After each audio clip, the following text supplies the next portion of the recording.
Thank you for tuning on in to ESPNF. Yes, sir. It's your man Echelon. And we getting right back into it for the 9/4/2020 slate. But first of all, I want to give a couple shout outs to a couple new subscribers and thank you for putting comments. And I want to give a shout out to William Lewis, Antonio Mazzell, and J1NX23. If I did mispronounce your name, my bad, but I just want to give a thank you for liking and subscribing recently. It really helps me out. It shows me that my work is appreciated, and I'm liking that somebody's enjoying it. And if you are new, please like and subscribe. And we're going to get into these slates today. And we got a new game coming up. It's a 2-game slate, so make sure that you stack the LA and Houston game and the Milwaukee game. Okay, the Milwaukee and Miami Heat. But we starting off with Goran Dragic. Yes, sir. Man, this guy, he hasn't been failing throughout the whole playoff. Goran Dragic is going to be in there balling. He's going to be in there. He's going to be in there using his body, going to the paint, open threes.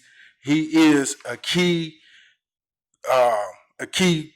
card piece in that Miami Heat team. And if they're going to keep they pedal to the metal on these Milwaukee Bucks, the number one seeded, they're gonna need Dragic on. And for his price, coming in at the 72 and 7, he's definitely gonna give you return his value. And I'm looking at Goran Dragic tomorrow to be the man for my point guard position. Then we're gonna switch to shooting guard, and I'm looking at Khris Middleton is a check on FanDuel, but the 8,200, he's gonna definitely have to be on tomorrow to go ahead and return it, which he can. He can. And they're down. They have to win this game tomorrow. And for them to even be on point, Khris Middleton has to drop a 40-50. I'm looking for a spectacular play from Khris Middleton to go ahead and get at least a win, at least get a win. Miami might have a number, though. Miami might have their number, and it's going to be tough for the Bucks to fight back. But if they're going to fight back, it's with this guy, Khris Middleton, doing his thing. Then we're going to jump into shooting for it. Eric Gordon. Now, for his price, he's been returning his value, and he still has a little upside there. If he gets to popping those threes with Westbrook, Harden, taking the attention of the D from L.A., James and Davis, and the guys down low, McGee and Howard, Eric Gordon could be open on those threes on the outside. And if he starts hitting, only for this small little price of $5,000, boom, you in there. Then I'm going to Robert Covington. So not only Eric Gordon could be open, Robert Covington's really going to have to play with them big guys down inside and trying to draw them out to the three-point line. So his three-point going to have to be on tomorrow. For Houston to be in, it can't just be Harden and Westbrook that's going to do it. The team has to be there. So I'm going with a couple side pieces. And if you can see, I'm building my team slate. Then for the center, it's ugly as center for real. Lopez. I'm going with Lopez because they need a big game. Giannis needs somebody to fucking step up. If Lopez could start hitting those 2, 3, 4 extra threes, he could blow this price out the water. He could actually 10 times value, 8 times. And I'm going with a build where I'm going balanced. I know it's a lot of studs on the slate with LA and Houston going against each other now. And we have Giannis and Butler. But I'm thinking a medium build is the way to go. And here are the studs for the night.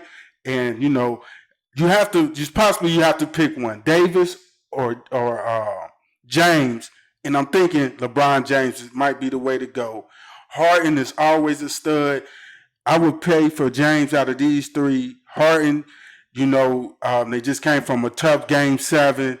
We don't fatigue. We just know that they haven't had a long rest. And, Harden gets fatigued in playoffs.